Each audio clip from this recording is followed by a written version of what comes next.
Hello everyone. Last class में हम लोगों ने रूल्स ऑफ साइन कन्वेंशंस पढ़े थे स्फेरिकल मिरर के लिए, है ना। तो उन्हीं रूल्स को हम कंटिन्यू करेंगे और थोड़ा और बेटर तरीके से समझेंगे, ठीक है। तो चलिए, समझ तो चुके थे हम, अब साइन बाकी हर कंडीशन में कैसे कैसे अप्लाई करना है ये हमको जानना है। ओके, तो कुछ इमेज फॉर्मेशन मैं आपके सामने करने जा रही हूँ, कॉनकेव मिरर की और कॉन्वेक्स मिरर की, ठीक है। तो देखिएगा ध्यान से, ये हमारा कॉनकेव मिरर और इस साइड हम बना लेते हैं convex mirror, concave mirror and convex mirror. देखो, कॉनकेव मिरर दो तरीके की इमेजेस बनाता है, यूजुअली रियल एंड इन्वर्टेड, और एक केस ऐसा भी होता है जिसमें ये वर्चुअल एंड इरेक्ट इमेज बनाता है, याद होना चाहिए अब आपको।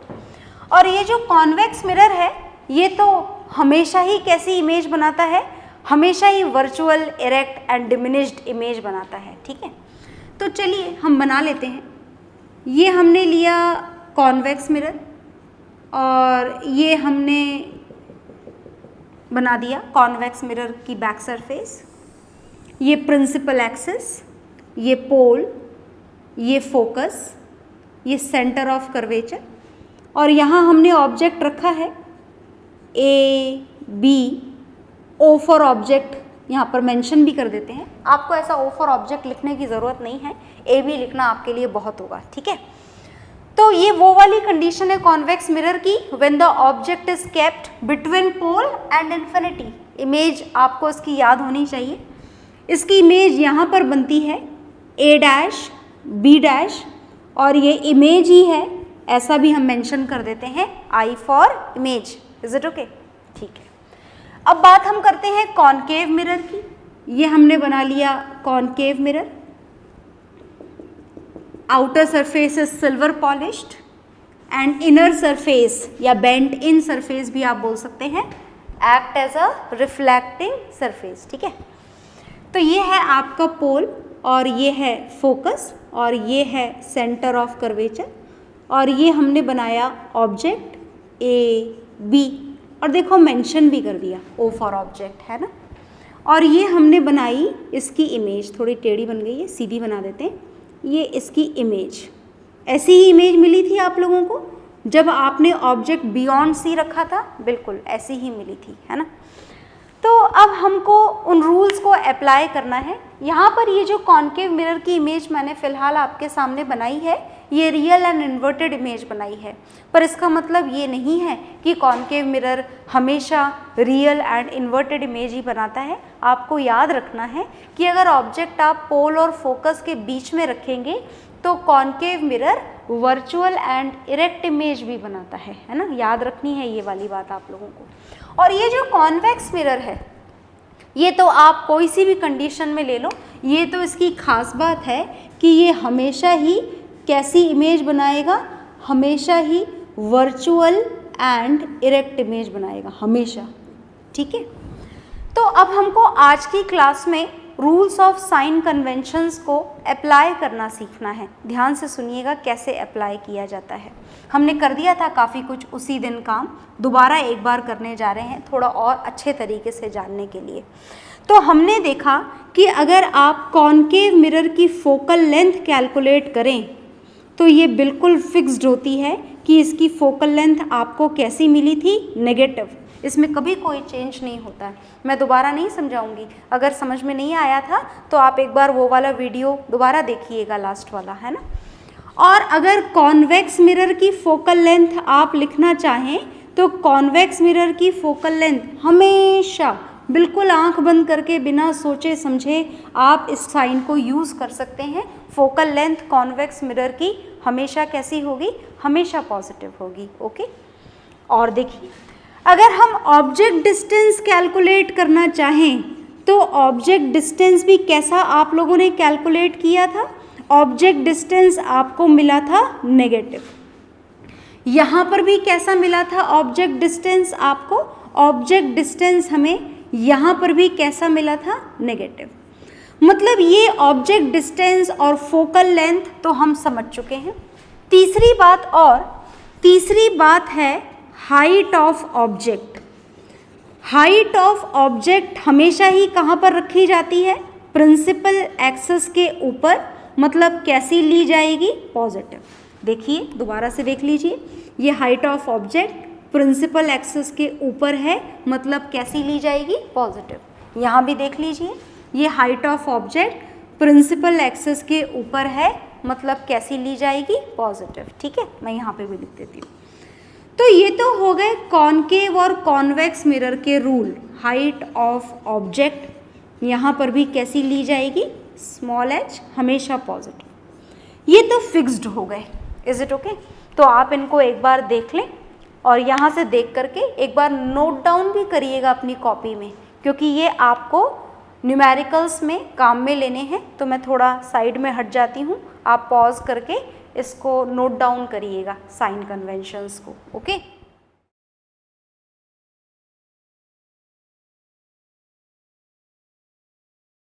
आई होप आप लोगों ने नोट डाउन कर लिए होंगे। अब मैं इसको यहाँ से रफ कर देती हूँ और कुछ और जानते हैं हम। कुछ और अब हम क्या जानने जा रहे हैं, देखिएगा, बहुत ध्यान से सुनिएगा। अब कॉनकेव या कॉन्वेक्स मिरर की बात नहीं है, अब जनरल बातें हैं, पर हम इन इमेजेस को यहीं पर बने रहने देते हैं। अब सेपरेशन नहीं है, डिफरेंसेस नहीं है, इसके लिए अलग, इसके लिए अलग। अब कॉमन पॉइंट्स हम लोग पढ़ने जा रहे हैं। Common points for both of the spherical mirror लिख भी देती हूँ मैं, ताकि आपको याद रहे। कॉमन पॉइंट्स हैं ये, कॉमनली एप्लीकेबल हैं ये दोनों स्फेरिकल मिरर्स के लिए। For both of spherical mirrors, दोनों मिरर्स के लिए कॉमनली हम एक साथ एक ही तरीके से काम में लेने जा रहे हैं। ठीक है, तो चलिए शुरू करते हैं। फर्स्ट पॉइंट हम जानने जा रहे हैं हाइट ऑफ इमेज। देखिएगा ध्यान से बोर्ड पर, हाइट ऑफ इमेज कौन से सिंबल से डिनोट की जाती है? H डैश से। अगर मैं आपसे बोलूं कि H डैश का साइन नेगेटिव है, ये बात आपको बता दी जाए कि H dash is negative, negative होने का मतलब हमें क्लियर हो जाता है कि जो इमेज मिल रही है आपको वो प्रिंसिपल एक्सिस के नीचे मिल रही है ना। H डैश, जैसे यहाँ पर H डैश कैसा है, यहाँ पर H डैश नेगेटिव है, और नेगेटिव होते ही ये क्लियर हो गया हमें इमेज कि इमेज प्रिंसिपल एक्सिस के नीचे है। और आपने इमेज जितने भी केसेस में प्रिंसिपल एक्सिस के नीचे बनाई है, वो इमेज आपको हमेशा कैसी मिली है? Real and inverted. मतलब अगर आपके किसी भी न्यूमेरिकल में सॉल्व करते करते H डैश का साइन अगर नेगेटिव आ जाए, तो नेगेटिव साइन को देखते ही आप इमेज का नेचर लिख सकते हैं कि जो इमेज का नेचर है वो कैसा होगा? Nature of image will be real and inverted. क्या ये बात आपको समझ में आ गई? आई होप आ गई होगी। ठीक है, सेकेंड पॉइंट आप देखिएगा। सेकेंड पॉइंट हम लिखने जा रहे हैं दोबारा से same, for the height of image. दोबारा से हाइट ऑफ इमेज के लिए, हाइट ऑफ इमेज मतलब H डैश। और अगर न्यूमेरिकल सॉल्व करते करते हमारे H डैश का साइन, हाइट ऑफ इमेज का साइन अगर पॉजिटिव आ जाए, तो पॉजिटिव का मतलब ये बताता है हमको कि इमेज आपको कहाँ पर मिल रही है? प्रिंसिपल एक्सिस के ऊपर, क्योंकि रूल ऑफ साइन कन्वेंशन के अकॉर्डिंग प्रिंसिपल एक्सिस के ऊपर के डिस्टेंसेस कैसे होते हैं? पॉजिटिव। तो देखिए इस वाले केस में, वो वाला केस भी बना हुआ है आपके सामने। तो अगर यहाँ पर ये प्रिंसिपल एक्सिस के ऊपर है तो H डैश का साइन कैसा होगा? पॉजिटिव। Is it okay? और इस पॉजिटिव साइन के आते ही दोबारा से इमेज का नेचर क्लियर हो जाता है। क्या क्लियर हो जाता है? कि प्रिंसिपल एक्सिस के ऊपर मिल रही है इमेज, मतलब इमेज कैसी होगी? इमेज होगी वर्चुअल। और कैसी होगी, इरेक्ट। आपके सामने बना हुआ है केस, तो दोनों ही केसेस बने हुए हैं। इस वाले केस में इमेज नीचे मिल रही है, H डैश नेगेटिव आएगा और इमेज का नेचर होगा रियल एंड इन्वर्टेड। इस वाले केस में इमेज प्रिंसिपल एक्सिस के ऊपर मिल रही है, H डैश पॉजिटिव आएगा और इमेज का नेचर होगा virtual and erect. Is it okay? बात समझ में आ गई? चलो तो देख लें आप इसको और इसको भी नोट डाउन कर लें, क्योंकि H डैश के हिसाब से आपको इमेज का नेचर याद होना चाहिए। ओके, तो मैं वेट कर रही हूँ, आप लोग नोट डाउन करिए।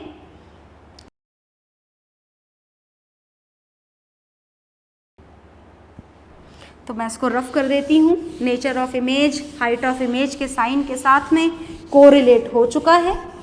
अब जो हम कोरिलेट करने जा रहे हैं साइन और नेचर को, वो किसको कोरिलेट करने जा रहे हैं देखिएगा। अब हम जानने जा रहे हैं v का साइन। v याद तो है ना, कोई बात नहीं, अगर भूल गए हो तो मैं दोबारा लिख देती हूँ। v is image distance. क्या है v? v है इमेज डिस्टेंस। देखिएगा बोर्ड पर ध्यान से, ये है v यहाँ पर, पोल से इमेज का डिस्टेंस, इसे क्या बोला जाता है? v बोला जाता है।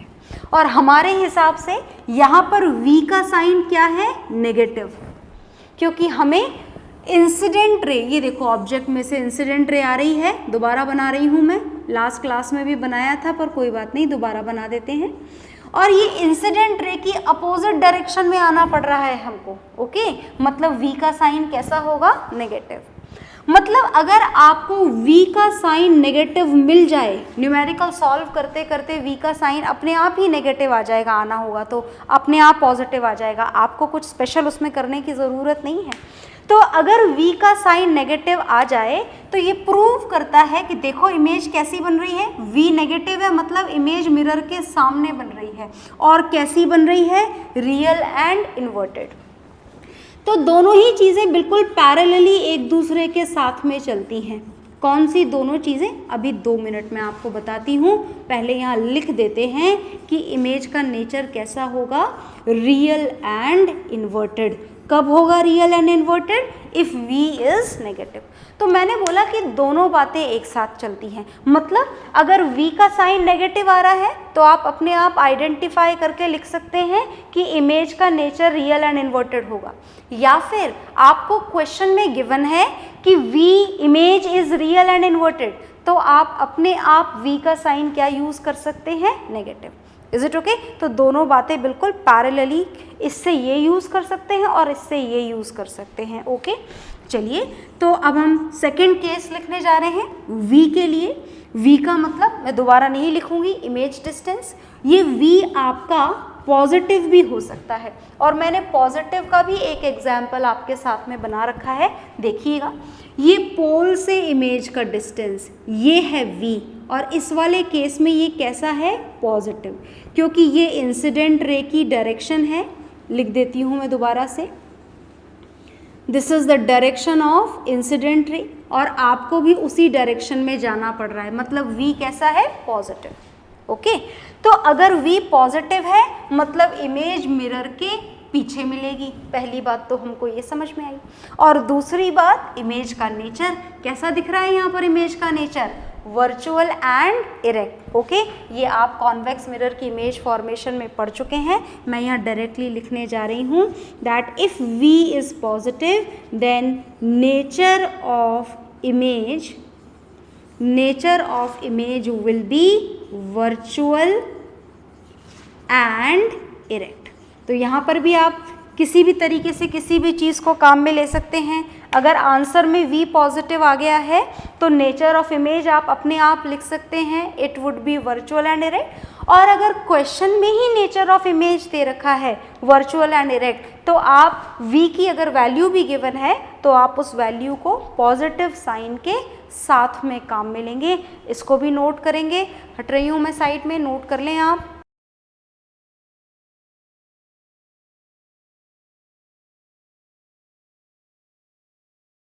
तो आई होप नोट कर लिया होगा आपने। और अब हमें एक लास्ट इम्पॉर्टेंट चीज़ और जाननी है, देखिएगा ध्यान से। जो नेक्स्ट हम जानने जा रहे हैं ये कॉमनली एप्लीकेबल है, ये जो बातें बताई जा रही है कॉमनली एप्लीकेबल है कॉनकेव मिरर के ऊपर भी और कॉन्वेक्स पर भी, क्योंकि कॉनकेव मिरर भी एक केस में वर्चुअल एंड डायरेक्ट इमेज बनाता है। Is it okay? So these rules, ये जो साइन लिखे जा रहे हैं, they are similarly applicable for concave mirror as well as convex mirror. हम लास्ट लिखने जा रहे हैं, देखिएगा। And now the sign has to be given to this magnification. याद है ना, स्मॉल एम, स्मॉल एम क्या होता है जी? रेशो होता है किसका? Height of image to the height of object. Okay, H dash upon H. अब मैंने आपको एक बात बताई थी, दोबारा बताती हूँ, देखो यहाँ लिखी भी हुई है अभी तक, ये हाइट ऑफ ऑब्जेक्ट हमेशा ही कैसा होता है? पॉजिटिव। यहाँ पर भी हाइट ऑफ ऑब्जेक्ट पॉजिटिव, बिल्कुल पॉजिटिव ही होगा, क्योंकि हम ऑब्जेक्ट को हमेशा ही कहाँ पर रखते हैं? प्रिंसिपल एक्सिस के ऊपर। तो h का साइन तो परमानेंटली फिक्स्ड हो गया। क्या होगा? h का साइन हमेशा ही पॉजिटिव। अब हमें बात करनी है h डैश के साइन के लिए।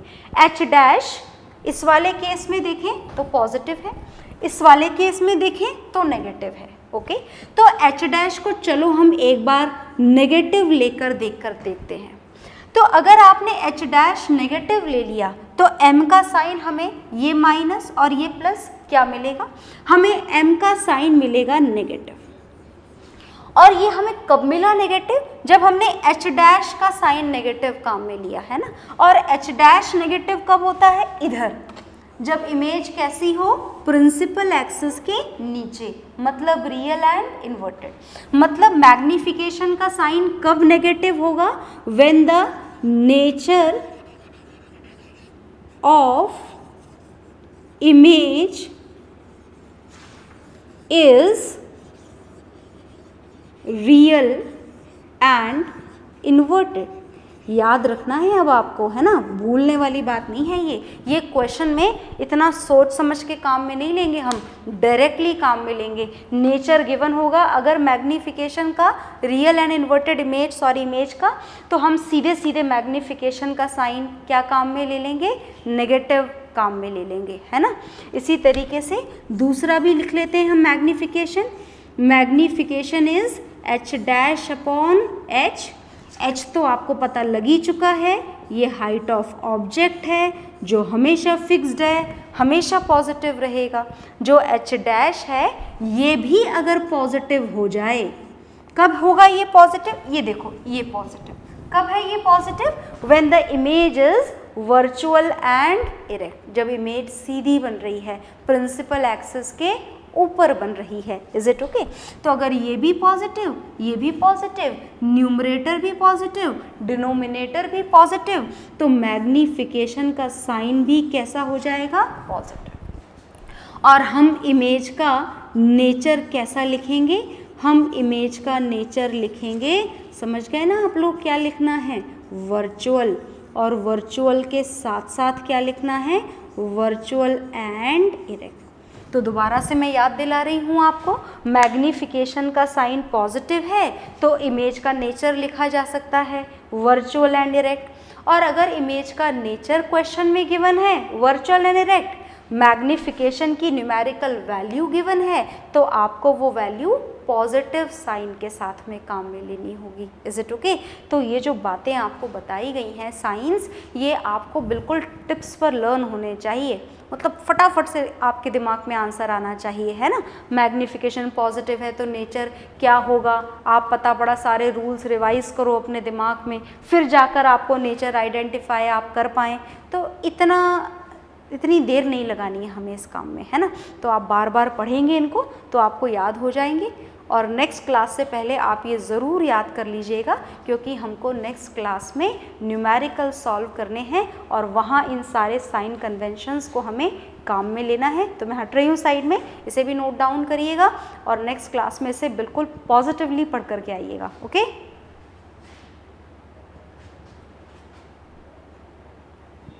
ओके, तो बाय एवरीवन। हम नेक्स्ट क्लास में न्यूमेरिकल सॉल्व करेंगे और आप इनको अच्छे से पढ़ करके आएंगे। ओके।